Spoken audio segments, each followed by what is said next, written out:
Are you guys ready to walk with Elias? I'm so excited. I can tell. The following contest is an elimination match. Introducing first, from Pittsburgh, Pennsylvania, weighing in at 222 pounds, Elias.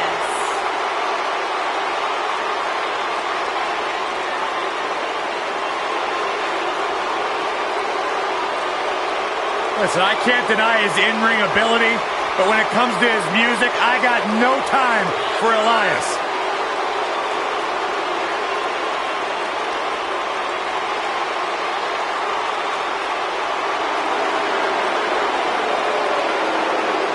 Listen, did you guys know Elias's lullabies are the #1 cause of insomnia in the entire world? All right, I'll just answer my own question. Yeah, I knew that, because they are.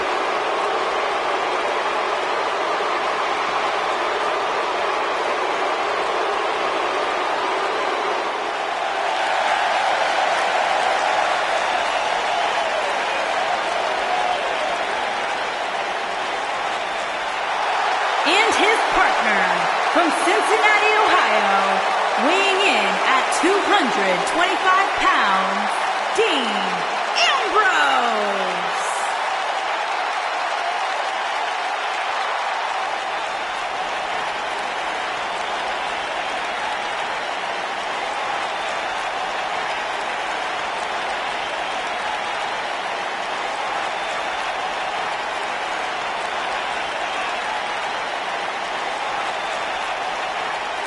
Byron, how big is this match for these two teams here tonight? Well, Michael, the tag team division is white hot right now. So while a win will obviously be huge, I can tell you that a loss would be absolutely devastating. Given the competition right now, a loss tonight would be a huge setback.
This is the one this crowd has been waiting for, guys. Tag team action coming up. I can't wait, Michael. Like this crowd, I've had my eyes on this match ever since it was announced.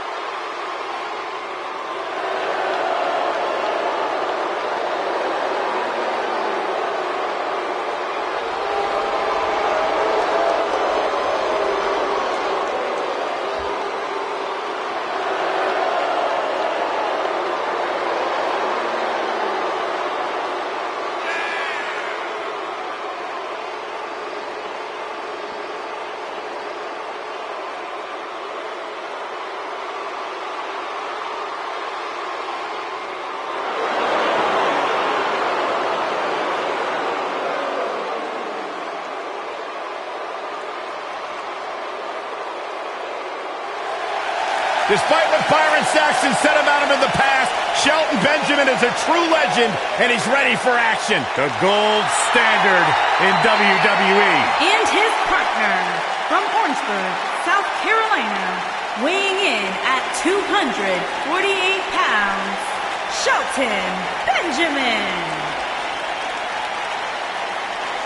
Shelton Benjamin has done everything there is to do in WWE and around the globe, and continues to pad his incredible resume with great performances night after night. Hey, he's been a tag team champion, a United States champion. In fact, Shelton Benjamin is so tough, He once competed for 3 months.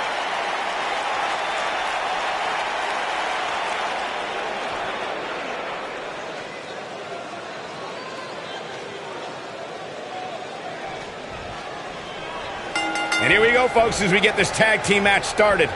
These superstars are about to put on a clinic in tag team competition, guys. That's how good they are. Throughout his time in WWE, Elias has demonstrated an ability to defeat up-and-comers and veterans alike. Sometimes with a 6-string on their back. Look, there's no doubting Elias' ability inside the ring. I just wish he'd take up something like naked model airplanes instead of live musical performances, if those qualify as such.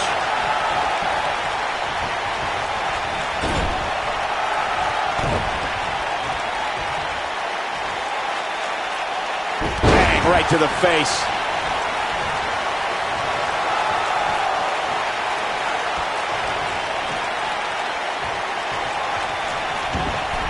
Something about Bray Wyatt that is even more harrowing is that whether the Eater of Worlds is leading a family or by himself, Bray Wyatt never truly walks alone. Someone or something is always lurking in the shadows. Oh, what incredible power! Wow, what a vertical suplex! And setting him up for a knee to the face. That's going to hurt. I want to focus on your point of who surrounds Bray Wyatt, Michael. Monsters like Harper, Rowan, and Braun Strowman walked alongside him.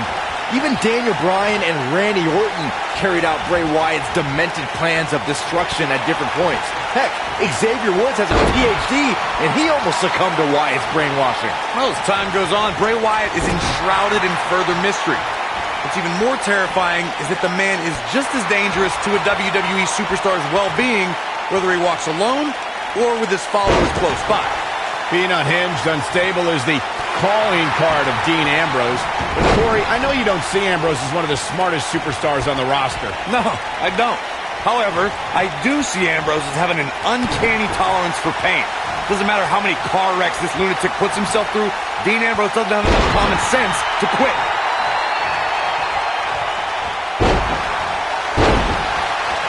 As Corey spoke to Dean Ambrose's pain tolerance, it's worth noting that Ambrose is usually inflicting the pain on himself. He doesn't care what he does to his body as long as he punishes his opponent. Using your body as a weapon, that is the M.O. of Dean Ambrose. You have to admire a man who's never afraid to swing for the fences. Ripping at the eyes and the face. He's trying to mangle his face here.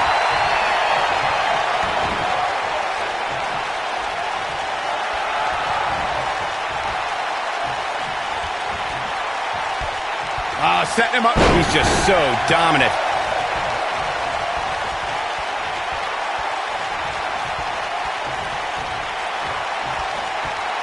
A sickening thud as he lands hard.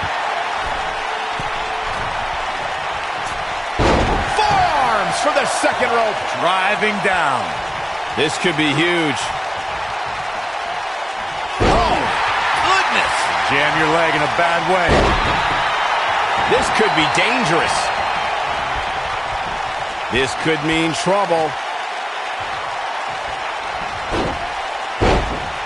He's in full control now. What's he going to do with it? He has something big planned. Caught off guard. He caught him slipping. Here we go. Over the last few years, the tag team scene in WWE is hotter than it's ever been. One of the teams that has shined brighter than any other is the New Day.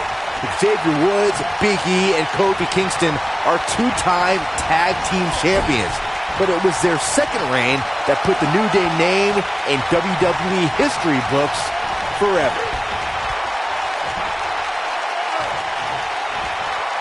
The tag team competition right now is as heated as it's ever been since the Attitude Era. Everywhere you look, there's another tremendous tag team combination looking to make a run at the WWE Tag Team Gold. When we talk about the New Day, the team won a fatal four-way match in their second tag team title reign at 2015's SummerSlam. I may think the power of positivity stinks like a bag of rotting garbage, and that Woods, Kingston, and Big E are idiots, but I'll give the New Day this. They're one of the greatest tag teams ever. And what put them in that category was when their tag team championship reign lasted a record-setting 483 days. You know, Byron, Dean Ambrose is a superstar that I would assume is almost pointless to strategize for. I would agree, Michael. I mean, how can you construct a strategy for a guy that never has a plan like Dean Ambrose? His unpredictable style is Dean's greatest asset. Byron evaluated Dean Ambrose's unpredictable nature as an asset, but one thing is predictable with the Lunatic Fringe. He will somehow always risk life and limb to do something courageous. I understand why some people enjoy Dean Ambrose. He's got a unique style. You can call it courageous, you can call it stupid. I call it pure unbridled lunacy.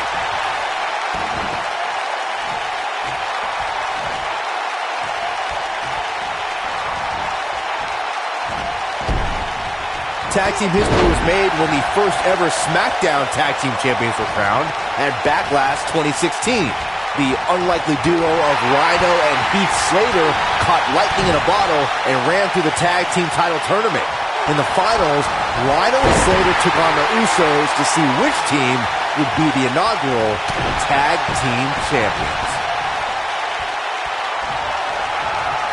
There was a lot on the line in the tag team tournament finals. The Usos wanted to add another tag team title reign to their resume and enjoyed the recognition of being the first ever SmackDown Tag Team Champions. The team of Rhino and Heath Slater was the team no one expected to be in the finals. Slater had extra motivation because he was fighting for a WWE contract. And at one point, it seemed like the Usos had everything well in hand, but Rhino and Heath Slater refused to lose. After a gore from Rhino practically cut Jimmy Uso in half, Rhino and Heath Slater went from an unlikely tag team to the first ever SmackDown Tag Team Champions. Never say never in WWE is absolutely right. Elias is such a determined competitor. Guys, how can you face off against a performer with such a hungry heart? Oh, let's not beat around the bush. Elias is a terrible musician. He's also got an outrageous ego. If you can get under his skin about his lack of musical talent, you're halfway to a win already. Going back to strategy about Elias, while I don't agree with Corey's sentiment about Elias's talent, Byron, would you say that heckling could work against WWE's most talented musician? There is a proven track record of Elias becoming unnerved, Michael. NXT crowds riled Elias by telling him to drift away, while Jason Jordan and Braun Strowman got in Elias's head by ruining his confidence. For many years, members of the WWE Universe and the WWE locker room have felt that tag team matches should have two referees. One referee is in the ring overseeing the action, and the other is located out on the floor, making sure teams follow the rules and do not engage in potentially damaging behavior. I think it's a good idea, something perhaps Mr. McMahon might want to consider. Byron, earlier you raised a point that people have been talking about for years, and that's a second referee being appointed to tag team matches. I remember WWE Hall of Famer and former WWE President Gorilla Monsoon used to express his strong advocacy for two referees. Elias said it, drops the elbow on him. I'm not sure how much he has left. He's taking some offense. This tag team match can get out of hand quickly if he doesn't mount an offense soon. It looks to me like he took his foot off the gas there for a moment. When that happens, you run the risk of letting your opponent back into the match. There have been times in sports entertainment when unlikely duos have formed, and over time they develop and bond and become an outstanding tag team combination. The team that immediately comes to mind is the powerhouse duo of Cesaro and Sheamus. After their thrilling best-of-7 series, I wouldn't think they'd develop into a top tag team. Drop kick! Great athleticism. When this guy's on, look out. I don't think anyone thought Cesaro and Sheamus would develop into a premier tag team. Over time, the superstars realized that they were better as allies than as enemies. And when they combined their incredible strength, the results were something that couldn't be ignored.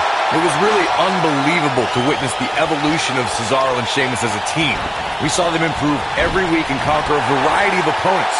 To see the Swiss Cyborg and Celtic Warrior go from unwilling partners to WWE Raw Tag Team Champions was truly impressive. In May of 2017, SmackDown Live saw an incredible women's tag team match when Charlotte Flair and Becky Lynch squared off against welcoming committee members Natalya and Carmella. The rivalry between these women got so intense. That's how you put an exclamation point on the end of a match, guys. Oh no, I don't like Dean Ambrose's chances in this one. He doesn't like you. I think only a group as treacherous as the welcoming committee could bring Becky Lynch and Charlotte Flair back together. Natalya's power set the tone for the match and gave her team an advantage. That was until Carmella's overconfidence let the Irish last kicker turn the tide and get back into the match. And then it was elementary from there. Great job escaping, trying to turn this thing around.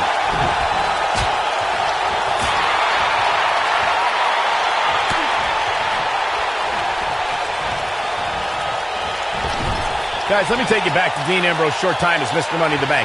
It's rare to win the briefcase and cash it in on the same night. But that is exactly what Dean Ambrose did. A rare feat from a rare man, no doubt. Just further proof that the only thing you can expect from Ambrose is the unexpected.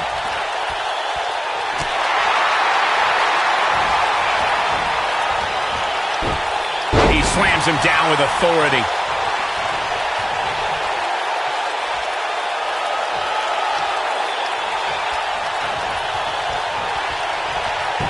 We've seen some great tag team action over the years here in WWE, and I can attest that this is no different.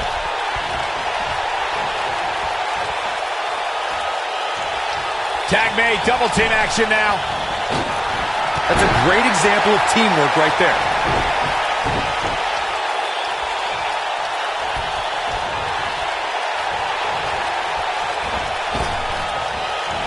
Taking on any more damage here could very well mean the beginning of the end.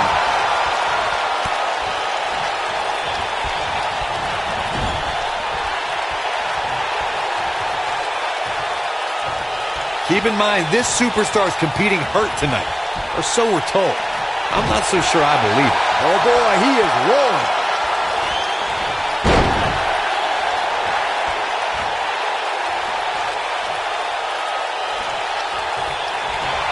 The tag team scene here in WWE is undergoing a bit of a renaissance, and it's because of action like this. Message delivered. Nobody does it quite like him. I'm the eater of love. Dean Ambrose giving him a piece of his mind.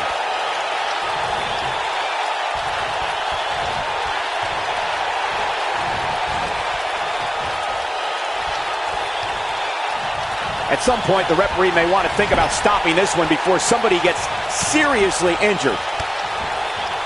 And you can see that Elias is looking overwhelmed. I would be too. He's in over his head. This is clearly not the same competitor who started this match in such great shape. Nice, Elias got out of there in the nick of time. A sickening thud as his body is driven to the mat. For the damage sustained by Wyatt, he could be on his way out. It just doesn't seem to be his night tonight, guys. He's getting absolutely trounced right now, guys. At this point, he probably doesn't even know which corner's his. It's pretty hard to make a tag when you don't know where your corner is. The light from Bray's fireflies may be dimming. He's definitely tapped a power source. Unleashing a vicious attack on the shoulder.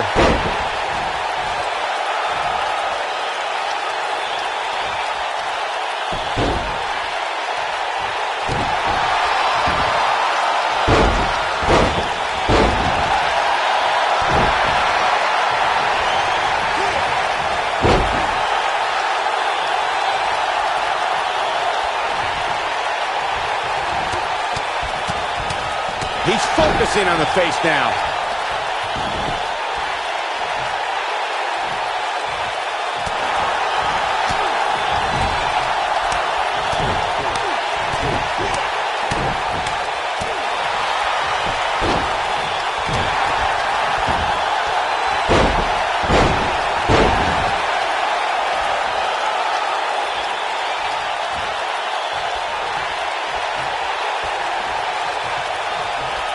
If I hear one more person tell me about how brave this superstar is for competing injured, I'm going to lose my mind.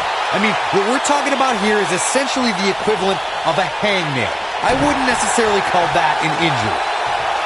Oh, man, inverted backbreaker. Ow. Headlock. Oh, a cheap shot right above the eye.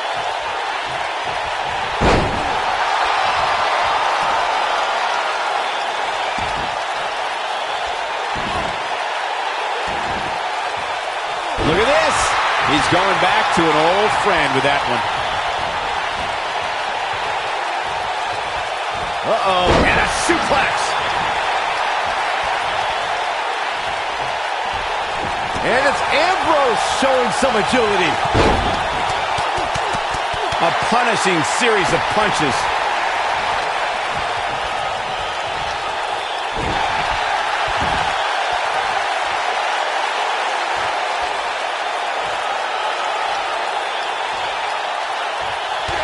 Probably wise not to focus too much on this superstar's injury. I mean, half the roster is likely competing with some sort of injury right now. It's just part of the game. Tag made. Here we go. Unleashing it for the second time now. I don't like the look in his eye here, folks. Elias setting it up. You have to possess a different type of focus to punish an opponent like this. Just when you thought he had nothing left. Elias better not waste this opportunity.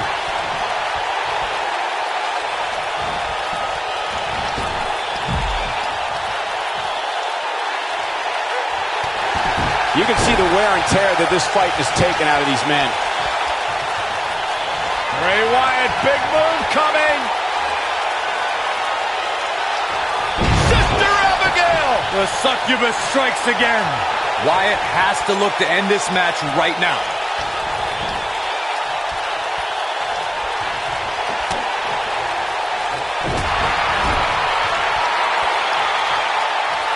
I can't believe this one's still going on, especially after the beating that's been delivered tonight.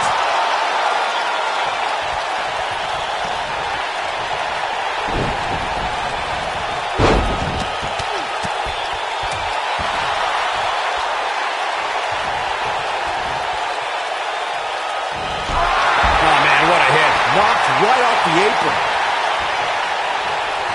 He's counter here. Bray Wyatt reverses it. Here it comes. He's got him.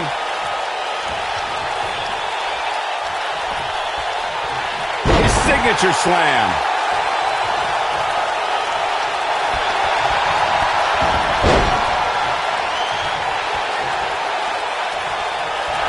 Instinct. That's the only thing keeping these teams standing at this point.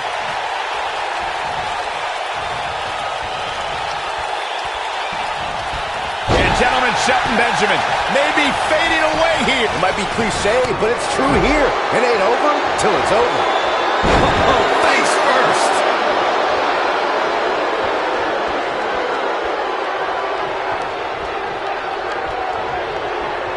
Elias setting it up. Oh, boy. And look at the quickness by Wyatt. Bray Wyatt, big move coming. Sister Abigail. The succubus strikes again. Here we go for the win. 2, 3. Has been eliminated. Clothesline. You can just see it in his eyes. Ambrose is psychotic.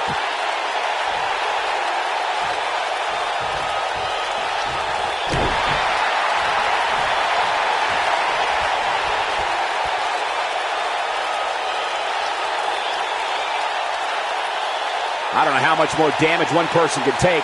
I don't care how tough you are.